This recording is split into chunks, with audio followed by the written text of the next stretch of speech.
Welcome back to STL Live. I'm Sarah Thompson, and my guest is Joe Yancey, Executive Director of Places for People.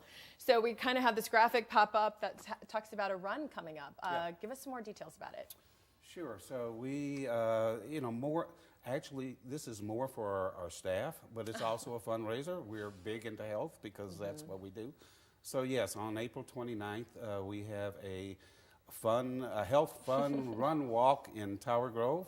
Begins at 9 o'clock, and we would love to have as many people come out and run or walk with us. This is a photo from last year. That was last year. So boy, that was a blast. It was a crowd of people.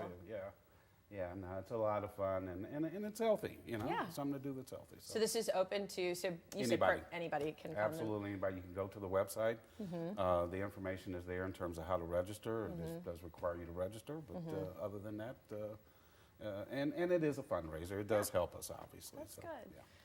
I feel like with mental health, and I say this just from being involved with other organizations in town that work with mental health. I mean, you can't talk about sort of services involving and addressing the needs of people who are living with severe and persistent mental illnesses without talking about the funding for mental health. Why do you think it's so hard for us to get, for the community, for people to get funding, to get what's really needed behind it? Why does it always feel like it's lagging behind? I know that's such a loaded question. No, I think it's a very simple answer. For years, we've separated the neck up from the neck down, and we pay a lot of attention to the neck down, and for some reason, we've got this, again, and I think a lot of it has to do with stigma in terms of issues with the brain. And the fact of the matter is the brain is an organ just like any other organ in the body.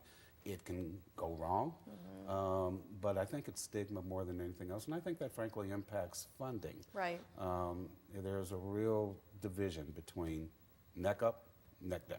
So what becomes the change? I mean, because I feel like the organizations that have persisted, Places for People being one of them, in the community for all these years, decades after decades, you're doing something right, and the work that you're doing is needed.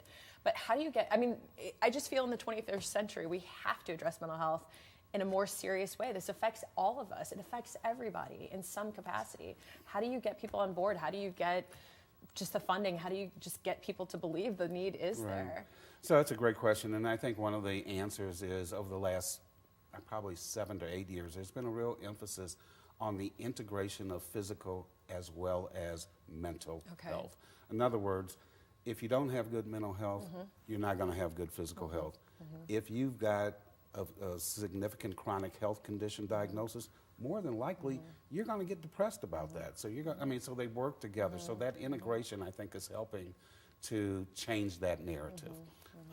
In addition to that, we are at Places for People. We're going to be expanding services. We're going to be serving across the lifespan, and we're going to also be serving people who really need only outpatient substance use treatment, which is very different than things that we've done historically. And a lot of that is coming from legislation sponsored by our Senator Roy Blunt, that for the first time at the federal level put legislation in place and money in place for what's called the Excellence in Mental Health Act. And so, I'd be dishonest to say that that isn't incentivized to some extent by some of the tragedies that we've seen in our country over the last 10 years involving, unfortunately, people that had a mental health disorder. But, I just feel like it's getting there. And it's good to hear. It's good to hear because it feels like the one thing that no matter what you're talking about or if it is incidents that happen, it keeps coming back to why aren't we addressing the needs of mental health, not just in the state, but in the country, really. So this is good to hear, good news to hear. We've got the information there for you again on the screen about the run coming up.